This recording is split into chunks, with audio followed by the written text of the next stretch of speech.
what I try to bring, I mean, no, I'm not for everyone. I'm not George Costanza. Everyone doesn't have to like me. I did a talk this morning for a big insurance company, and they said, "What's your ideal client?" And I said, "Well, I do a lot of work with professionals. Professionals are really straightforward to plan for because they're limited in what they can do, particularly doctors. But we deliver, right? We can make things relatively simple and put together for them." But they asked me, "So who is your ideal client?" I said, "Entrepreneurs, pissed off ones."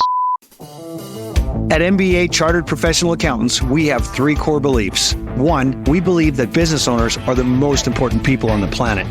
2, we believe that the traditional accounting firm business model is flawed and fails to serve you. And 3, we believe the MBA way gives you what you truly want and deserve, resources and advice that helps you grow your business and your life. This is the MBA Way podcast.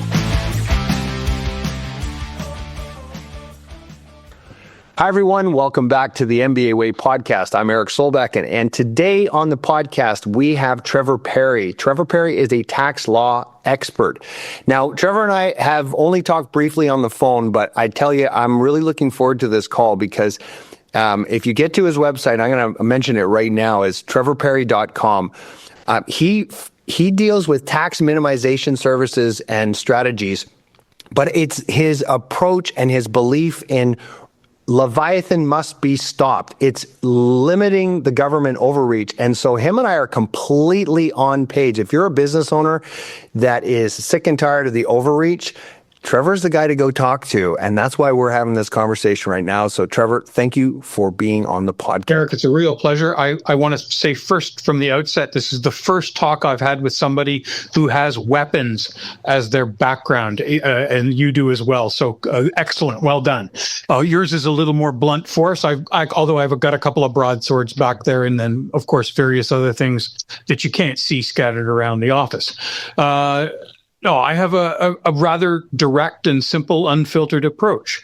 I applaud and celebrate entrepreneurs, and unfortunately in Canada for too long we haven't. So I'm here to provide, hopefully, some help and some forceful conviction in making sure that they pay as little tax as possible, and that's becoming exceedingly difficult in our current political and policy environment. Oh, I tell you, so my background is I sold my accounting practice 10 years ago, and then I started coaching accounting firms. Yep. Connected with Peter at MBA, and I started working with them. They changed their business model. Like, hey, Eric, come join us. This will be great, and I look back on all the taxes. So I'm an advisory partner now at MBA. Right. So do advisory and these connections. I've looked back on just the changes that have happened over the last 10 years, and I just shake my head. We used to have all sorts of opportunities, which I think is not just an opportunity, but it's actually your responsibility to minimize your taxes. Not like it's like in Westminster, you're legally allowed to do that. So.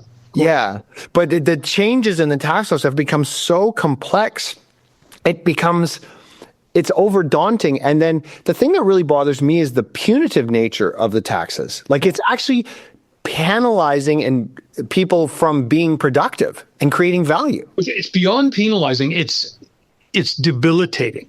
Canada has ceased to become an aspirational country. I remember way back in the 1980s when I was an undergraduate sitting in Convocation Hall at the University of Toronto, getting soundly booed when I said, Canada is the sum total of its social programs. Prove me wrong. In the last 10 years, any sense of national pride that we've had has been driven out of the country.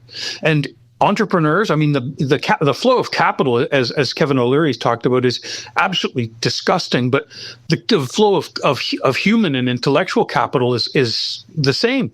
People are going and they're not coming back. I was, I'm on LinkedIn fairly often, and I I elicited some nasty responses from Nova Scotia recently, and I love that province. Digby has got the best scallops in the world. They're friendly. It's a great place, and I've been there many, many times. And it sounds Trumpian. And then their premier, who's a conservative, just elected with a massive majority, went and trumpeted his own achievement of having dropped the minimum tax, or the basic exclusion, slightly, so people are saving a little bit of tax, but still maintains the second highest marginal tax rate in the country. And I say, you wonder why, though you're friendly and the province is beautiful, 54% and 6 months of winter, and you wonder why people are leaving, why you can't get a doctor. And that's wholesale across the country. I mean, Alberta and Saskatchewan have the lowest tax rates in the country, and they're just under 50%. I mean, I think the cheapest place to live is either Nunavut or Northwest Territories from a pure tax perspective. So it's insane what has happened to this country. And I'm steeped in history. I collect degrees for fun. It's ridiculous how people have forgot what got Canada to where it was. And in 10 years, we have flushed that down the toilet because of sunny ways and a complete lack of credibility and ability in the part of our policymakers. You know, I was reading a report at the Fraser Institute, had a report that came out and was showing the last 10 years. So we call it the lost decade of productivity. And I saw where the productivity level was for Canada. It was so far down the line, it was staggering how low it was. And the thing that also really shocked me when I looked at this report was the productivity growth or job growth, that government growth was like 23% when compared to the private sector at like 3% or something like that. Like it's staggering. It's the unemployment alternative. I mean, you can look at European civil service, and there's a lot of waste there.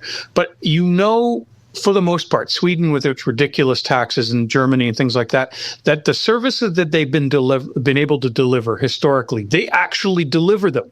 Whereas in Canada, you have the civil service fighting to have to return to the office.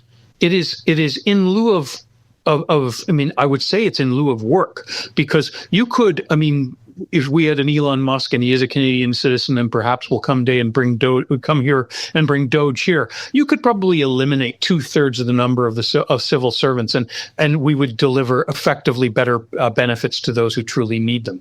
We are in love with, or we've gone to sleep and have accepted Leviathan. It's government and government and government, and people are addicted to it, and it's choking aspiration in the cradle.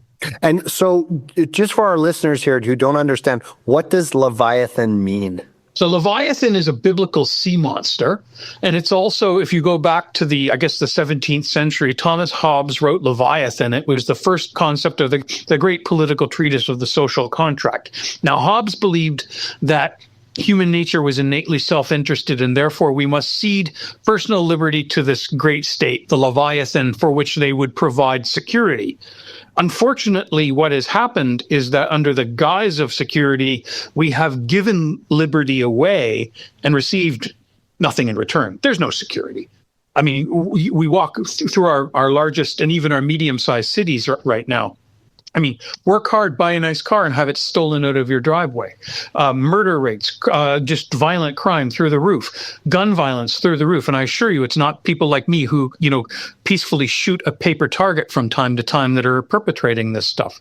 That's Leviathan. It's overarching, soul-sucking government, and that's what Canada has become. I could not have agreed with you more on everything you just said there. The concept of a sea monster, the Leviathan, soaking up, and you know what? Here's the part that gets me is I see the government scaring us more and more. It's a propaganda scare tactic, becoming more dependent upon the government in so many levels. And yet I'm watching the polls right now. We're in the middle of a political election here in Canada, and people are quickly forgetting what the Liberal government has done over the last 10 years to destroy the country, and now they're starting to rise up again in the polls. Like I almost sometimes wonder. I don't necessarily believe the polls, because I think that polls, as you know, you can manufacture statistics, and you look who some of the senior pollsters are. They are as embedded in the Laurentian elite and the Liberal Party of Canada as can be. So if you called up people on landlines who happen to be over the age of 65 and read the Globe and Mail or watch the CBC or, God forbid, Pravda, the Toronto Star, you know what the answer will be. Now, that said, am I happy with the Conservative campaign? No. I wish they had a different campaign manager. I think PR can still win because he's winning the ground game, and he's truthful and dedicated. But to see what is happening with the entire raison d'etre, the entire single issue of Mark Carney and the Liberal Party of Canada is to engineer Trump derangement syndrome on a national level and have people forget everything. Because if Trump, and by the way, yesterday Trump introduced the Liberation Day, in which, by the way, they introduced not a single new tariff on Canada. So, and they talked about what is just 25% on automotive. So the CBC and the Star reported that there was a new 25% tax on automotive on automotives created in Canada. However, those under the USMCA are exempted. So about 10% of the auto industry is affected by a 25% tariff. That can go away. Again, Mr. Carney is intentionally picking a fight. Rather than do what Israel did, rather than do what Vietnam did, which is, you know what, we're going to drop our tariffs. What happens? So I talk about to people, I said, because I get in trouble for this, but I don't care. Does Trump have a point? Have we maintained artificial trade barriers to our detriment and to the detriment of a North American polity? Of course we have. He's telegraphed through some of his subordinates what he wants: dairy. And I'm sick and tired of $8 butter. He'd like American access to Canadian, American banking access to Canada. Well, Canadian banks, we have a wonderful foundation of Canadian banking, but their favorite word is no. Could you imagine a bank that's actually pro-entrepreneurial? What would happen for the creation of capital in this country? Look at what we have in terms of resources. This country should be Saudi Arabia without its medieval outlook. And we're not. We don't qualify to be in the G7 any longer. I mean, probably even the G20. And at some point, guys like Trump or someone's going to, they're going to call bullshit and say, throw them out, and we will be thrown out, never to return again. Yeah. Again, I don't think there's a single thing you said that I would go against on this one, Trevor. But for the purposes of this podcast, so we've got our entrepreneurial clients listening to this, right? And they got to listen to Eric and Trevor give our political rant on the state of the nation.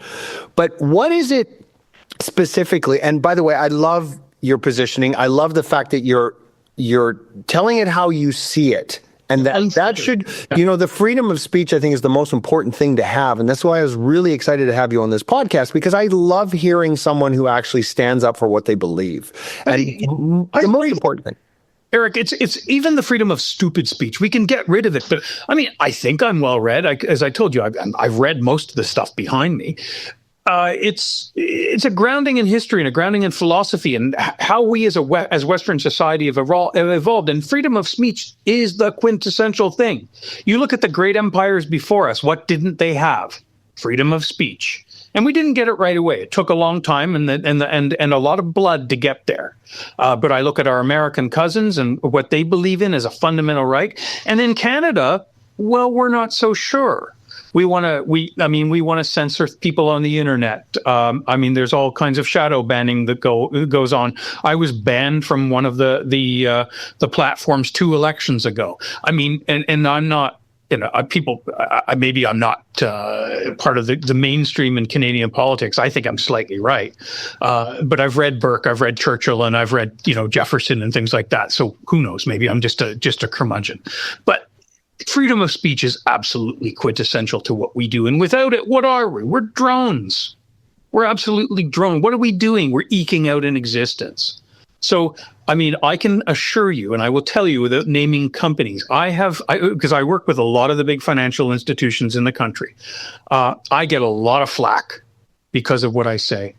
And you know what? I'm a good father, and I want, carved upon my tombstone, basically it's not going to be, he shut up and made money. No, if it costs me money and I can live with myself because I stood up and said the right thing at the right time, then so be it.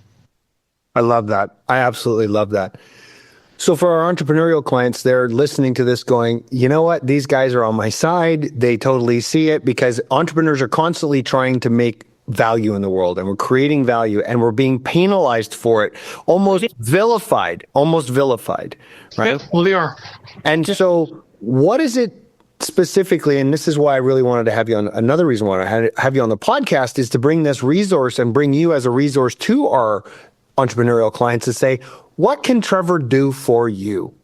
So what Trevor does is Trevor works collegially with an entrepreneur's existing advisory group. So I'll come in, and usually I end up writing a 15-page or 20-page memo. And I used to, when I was involved in a fantastic actuarial company out of Calgary, our chief actuary, Gordon Lang, who was from Edinburgh, used to say, bloody lawyers charge for every word. So I've managed to get it down from, let's say, 15 to 11 pages because I've discovered bullet points.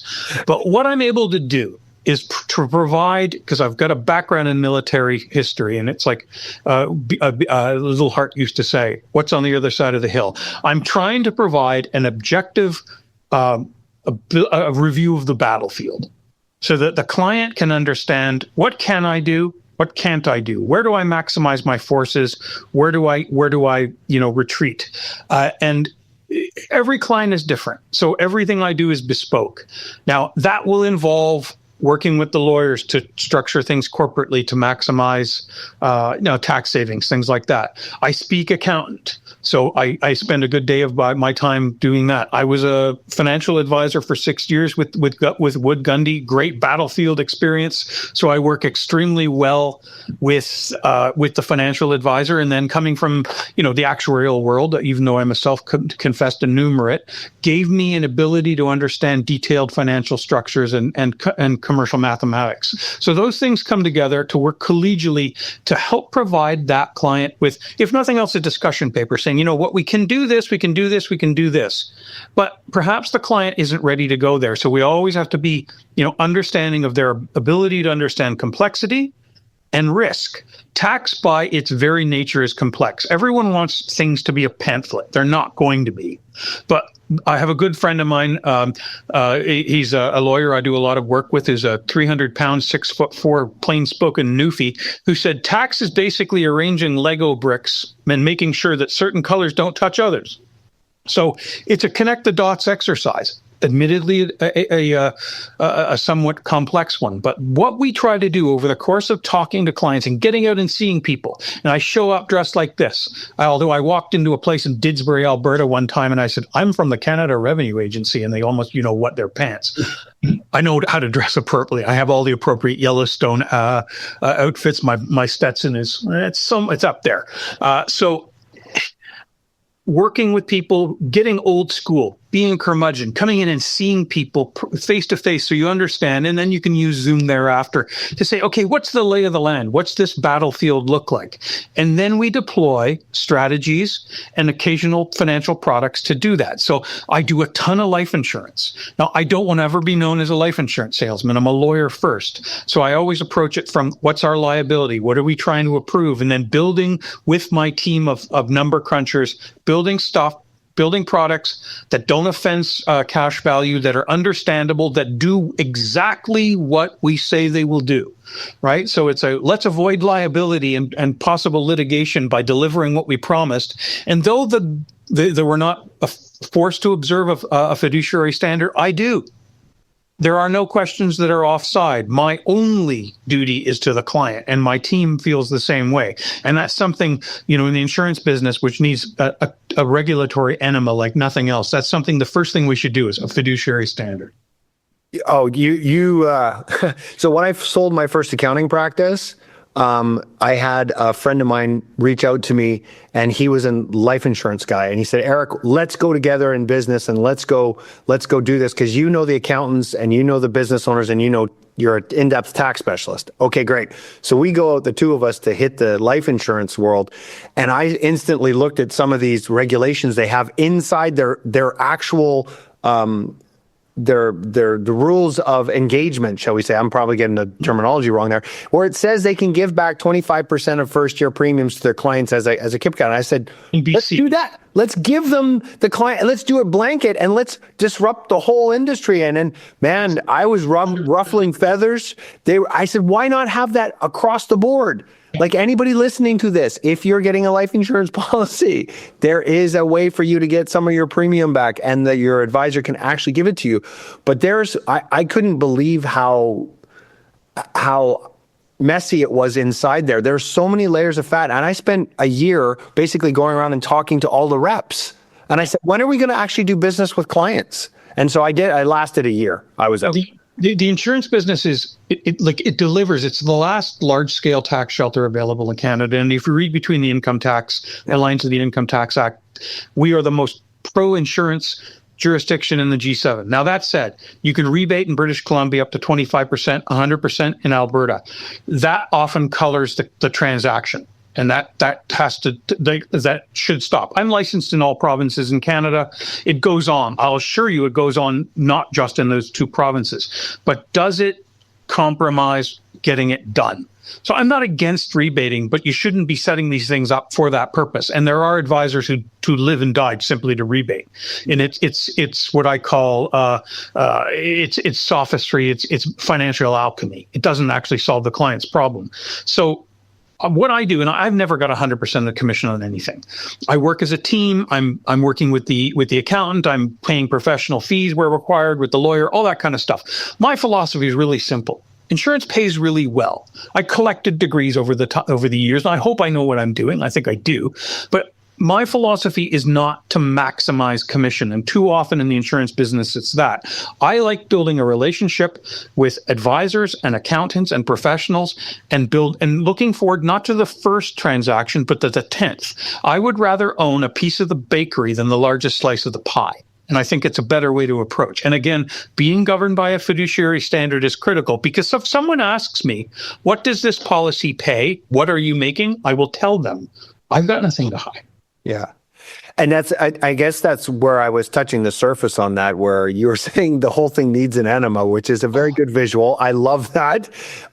Having been in there myself, I'm like, yeah, there's a lot of shit that needs to get flushed out of that thing. Oh, big time. But here's what I loved. And this is why the interesting thing is, this is why, when I look back on it, this is why the insurance guy tapped me on the shoulder, because I had my CA designation in tax specialty, and therefore I had a higher standard. People trusted me more. And that's like when I see you're a lawyer. You're a lawyer, and you happen to do the rest of these things, so there's more trust in that. And then who you are adds more. Not if you read Shakespeare. First thing we do is kill the lawyers. Remember? Yeah. But you know what I'm saying? Like, there's something about having an ethical approach to business, and that's the one thing that I think is missing in a lot of this. It's totally missing. I mean, you go back and read the grand works of capitalism. Read Adam Smith, which is a product of the Scottish Protestant Enlightenment. I mean, capitalism in its purest form was a deeply, almost evangelical offshoot of the Protestant Reformation. Right. So you don't have to be, religious about it, but it is about emancipation. It's about creating capital. It's at its core principle is freedom. And I believe, as a natural law proponent, that is, there is a religious component to that, but that we have to understand that we have lost our way. So I am in my office here, I have pictures of my many heroes. So you can't see it. I've got Don Corleone up there, but I have Ronald Reagan, Margaret Thatcher. I have a picture of Margaret Thatcher and myself in 2009, and Pope John Paul II. And Pope John Paul II said, when communism was falling, he said, don't expect capitalism to walk through unscathed. Capitalism has been co-opted. It has lost it in many degrees has lost its moral sense of itself. It has become, it has been screw over your business partner and your customer, and we don't look to the longer positive moral outcome of creating capital and enriching people. That has to be the center of what we do. And people, again, they don't read philosophy anymore. Walk into a grade 9 class and ask them anything, any basic ethical question, let alone history. I mean, I'm always pounding the table about the fact that if you ask a grade 9 or grade 10 student, who's Winston Churchill? They won't know. You ask them who John A. Macdonald is, they'll tell you he's some kind of historical criminal. We've taught our kids for 30 years victimology. We don't teach aspiration or success or achievement any longer. We have created public education to be a slave to the lowest common denominator. That's happened to capitalism too. I mean, I always joke about letting bean counters run a company. Sometimes they're good at it, but I still wonder why my Big Mac keeps shrinking every year. Yeah, the great way to kill an entrepreneur's spirit is to get them to talk to their accountant about whether it's a good idea to go and start something new. Talk to your banker. Worse. Yeah. Well, this is I'm looking again, and I love the fact that you have. Is it a master's in history? Yeah, I went to law school at Queen's in 1990. I'm a bit of an impassioned crusader. I tried to join the U.S. Marines 3 days before the Gulf War started because I knew when the no moon was. Went back and finished. Queen's back in 1990 was a pretty left-wing school. I mean, I have a lot of friends from there and had a sterling education from the place, but I needed a year off after I finished. So I walked into the Department of History at University of Toronto because I had done my undergrad there. And 3 hours later, I was in the master's program, and it was a complete indulgence. So I read, you'd read 3-4 books a week, and had some fantastic professors, studied under Christopher Andrew, who's considered the greatest mind on intelligence. He's the official biographer of MI5. Just some fantastic times. But at the end of it, a good friend of mine said, "What the hell are you doing with your life?" So I went back and finished the degree. But I have a huge reverence for the academic process. So if somebody is a socialist or a liberal or a conservative, that's fine. How do you arrive at your positions? If your academic process is sound, you're my friend.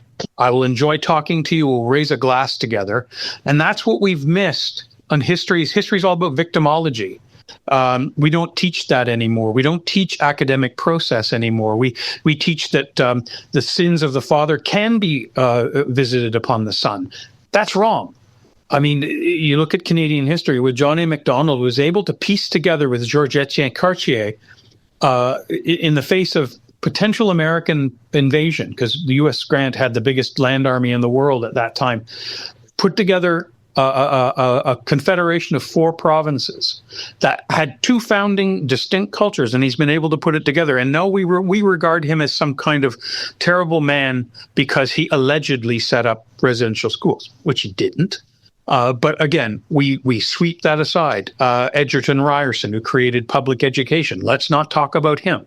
Canadian history in the last 10 years, particularly promulgated by this imbecile prime minister, the little prince that we had, they have gone after every single icon. I'm surprised that Billy Bishop Airport is still called that.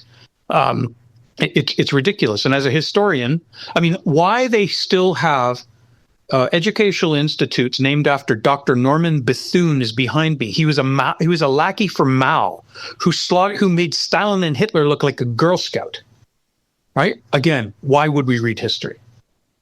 Yeah, and there's a great line from a song. It says, "All I've learned from history, and careful how you take it, is recognize the same mistake every time you make it." And they don't. Well, and it's true. Like, and you've actually you've inspired me to go back and read more on the history side. For me, the readings that I do, and I read on a voracious reader, and it's business, self-help, shall we call it? Yeah.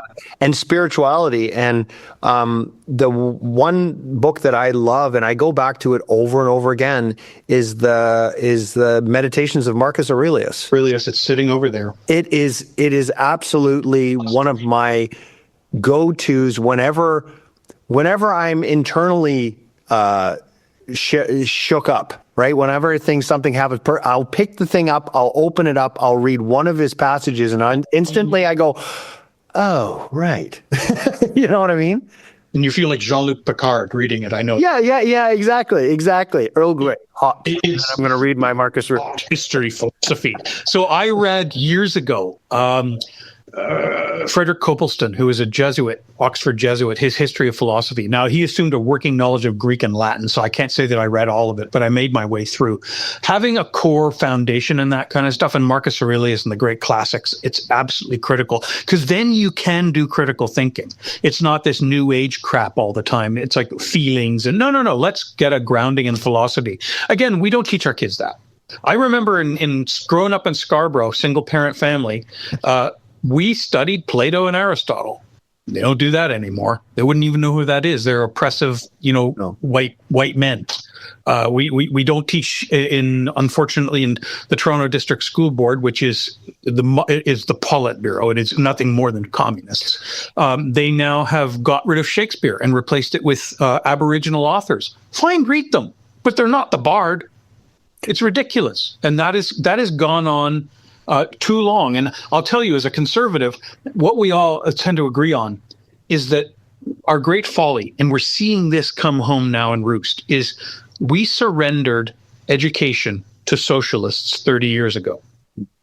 We don't teach the fundamentals of society. We don't teach civics. We don't teach. Ask your average Canadian to name a couple of the sections of the Charter of Rights. They won't know. They won't know at all. They don't know why we had how our Constitution was repatriated in 1982. I mean, the Charter of Rights was written by our elites. It was foisted upon us. I'm not against it, but the problem is that once you write down the Charter, you hand over political legitimacy and decision-making to the courts. And the Supreme Court of Canada is an extremely politically biased organization. Most Canadians probably don't know that we have affirmative action enshrined in the Charter. We don't have property rights, but we have affirmative action. Did anyone vote on that? No. That's where we're at. And I look at Canada, and Canada has got it's got a quandary. Its soul is searching. Our issue, and no one wants to raise it, our issue is constitutional. The Constitution was flawed. Alberta is getting shafted. Saskatchewan is getting shafted, and we are paying Quebec. Quebec is not part of the Constitution. We need, if we are going to save Confederation, we have to come together and look at our founding documents, our foundational documents, and say, hey, do we want this, or was this written at a moment in time in 1982 and it doesn't apply today? So, I mean, I'm far more in favor of the British system, which is a non-written constitution, or originalist court like the U.S. Supreme Court has, which says if we can't find it in the Constitution, we're not going to impose it. But I digress. We should get back to business. What I try to bring, I mean, no, I'm not for everyone. I'm not George Costanza. Everyone doesn't have to like me. I did a talk this morning for a big insurance company, and they said, what's your ideal client? And I said, well, I do a lot of work with professionals. Professionals are really straightforward to plan for because they're limited in what they can do, particularly doctors, but we deliver, right? We can make things relatively simple and put together for them. But they asked me, so who is your ideal client? I said, entrepreneurs, pissed off ones. There's lots of those. Yes. I'm one of those. Yeah, I'm one of those, and it's interesting. We've hit on so many points here. I literally could go down so many different rabbit holes, and I'm trying to keep my thoughts. Shave your head. We can have a Joe Rogan 3-hour talk. This is no problem. Like literally, we could expand this out. I actually have another podcast called The Viking Academy, which explores the 3 dimensions of being human: the mind, the body, and spirit. And I get into these great, and I've had to expand that one to at least an hour and a half, because you start going down these roads and you realize, for me, it's the interconnectivity of all things. You start seeing where there's problems, and then you're realizing those problems are connected to these problems over here, and you can see this interweb, and you've critical thinking. It's critical thinking, and you've spurred my thinking now, going, yeah, all those things you're saying, yes, that makes sense. And then all of a sudden you're like, oh, well, of course that's the way things are, because Trevor just said that one thing that just kind of snapped into place. And I'm like, we haven't allowed we haven't made it into our DNA and our notion of a nation. Like, who is Canada? What is Canada? We've lost that. Like, there's no identity. Well, Justin Trudeau could tell you we're not American. And that's unfortunately from too many of these fools, these simpering lemmings who believe in, who have Trump derangement syndrome, that they simply define Canadianism as it's not American. And they talk about silliness, about elbows up. Well, I remind them that's from Gordie Howe. And Gordie Howe never played a moment in the NHL in Canada. Okay, he played for Detroit. He played with his sons in Houston for the WHA and finished in Hartford. I remember watching the All-Star game in 1980 when he played with his kids. No. Canada is a stoic nation. We're not exuberant like the Americans, but we've achieved stuff. So as a historian, I always go back to dates. I mean, Canada wasn't officially independent until 1932 to the Statute of Westminster, when we could actually fix our own foreign policy. But going over every Canadian has a holy duty, like the Hajj. You need to go to Vimy. Go and see it. That is where Canada, for the first time, fought as a nation under Canadian command as a Canadian corps. And we took ground that couldn't be taken by the French or the British. That is the hallmark of Canadianism. And no government has sought fit to create a national Vimy Day. Why? I don't know. Falaise. Dieppe was a failure, but we stoically went anyways. Monte Cassino, a lot of battles. Then you look at, Korea, Kandahar, where we fought well above our weight class. Then you just look at Canadians who stood up and did it, whether that's in science or literature or art. I still love William Shatner, that kind of stuff. But we don't celebrate it. And what we've celebrated, like this ridiculous in Toronto, where they've changed the name of Young Dundas Square to some kind of Vercoct name from Ghana that nobody supports. That's what Canada's become. It's not even consensus. It's we're afraid to stand up and say this is what it is. Canada is hewers of wood and drawers of water to an extent. We get stuff done. We do it politely. Doesn't mean we have to be nice. Right? Everyone thinks Canadians are nice. No, Americans are nicer. Canadians are polite. We line up and we apologize as a national sport. But we also, we were the shock troops in World War I. People, they don't teach that anymore. Right now we're simpering, saying, "Oh, I want to check. I feel sorry for myself. Give me a program." That's what we become. I remember I used to raise money for Stephen Harper. I told him one time, do you know, he wasn't prime minister yet. I said, do you know that there are more auditors at Canada Revenue Agency than Canada has infantry? That's horrible. If we talked about tax and how you don't like the Tax Act, I agree with you. The tax policy, the documents become ridiculously complex and ridiculously political. But what's worse is tax enforcement. If you look at on a per capita basis or compare it to the IRS, we're several times bigger. Our Canada Revenue as the Americans' IRS system is. And what's wrong with tax is that they have this argument that it's true, in administrative law, you are guilty until proven otherwise. That's ridiculous. You know about technology. With the advent of algorithms and artificial intelligence, Canada Revenue knows exactly what you're doing. And there's no reason that you as a taxpayer shouldn't be given the basic fundamental freedom and right as a citizen to be innocent until proven otherwise. The evidential burden has to change. Auditors who know some are good, most don't know anything. Ask them what the TOSI rules are and their head will blow clean off their shoulders. They need to get back to a fundamental respect for the taxpayer. And that has to go to policy too. The concept that you should in 8 out of 10 provinces pay in excess of 50% of what you make on income in excess of $251,000 is preposterous and immoral.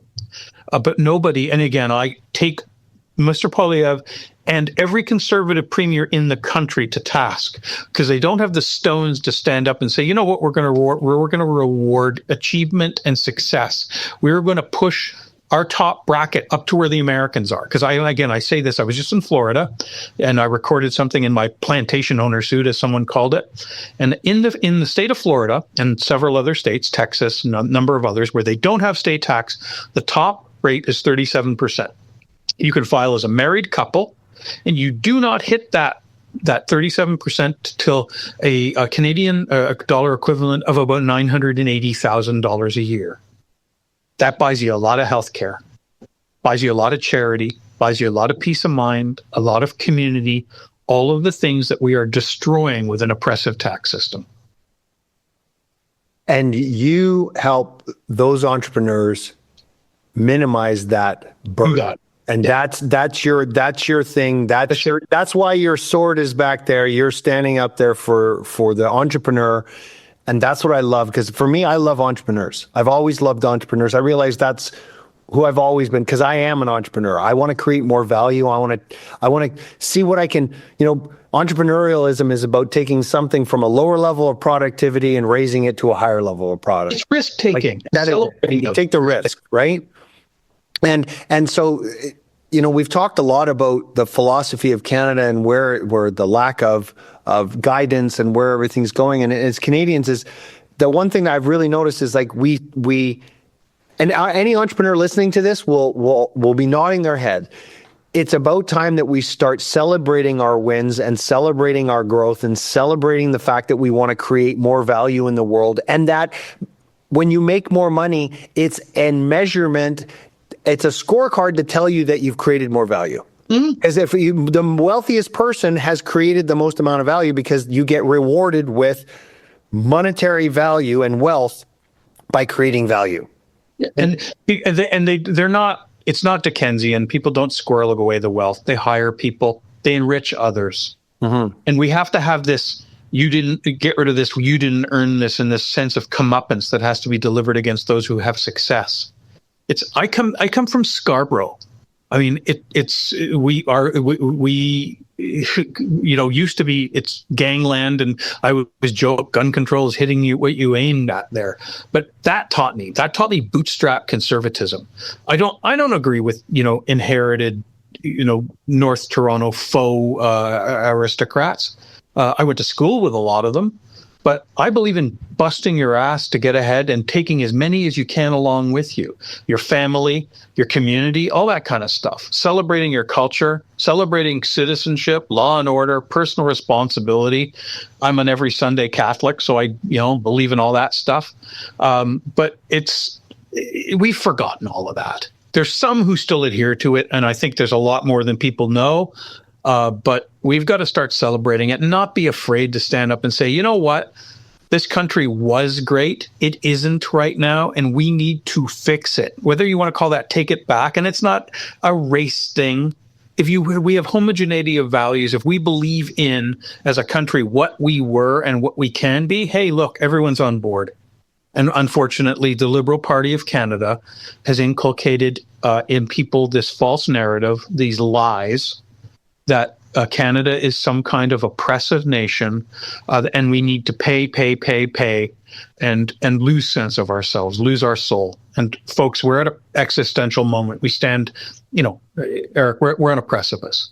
And if, God forbid, the Liberals are returned with a majority, like Ross Perot used to say, that great sucking sound, the sound of capital walking out of the country, moving south and abroad, and I will assist in that, will be absolutely profound. I might end up turning the lights out as I leave, because I love this country, but right now I'm at a point where I don't know if it's going to fix itself. But for me, tax is the most fundamental place where I can help. And again, it's collegial. It's attuned in a bespoke fashion to what people are prepared to do. I don't do massively risky strategies. I know of them. But most of the time we're going right down the middle, using prudent planning, taking the time to explain to people so that they can make an objective decision. And if they don't like my politics, fine, they're probably not talking to me. And I probably don't want to talk to them, but that's fine. I'm getting old. I don't have to like everyone anymore. I love it.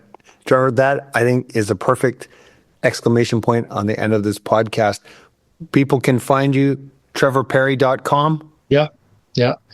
And let's do this again. Oh, 100%. Thank you for being on the podcast, my friend. This is the beginning of a beautiful relationship. I can tell. I've got that suit. Okay. Take care. Thanks. Cheers. If you're a business owner or CPA who believes the accounting profession has let you down, then please reach out to us at www.mbacpa.ca so we can have a chat to see if we're a fit to work together. We're always looking forward to talking to you. See you next time.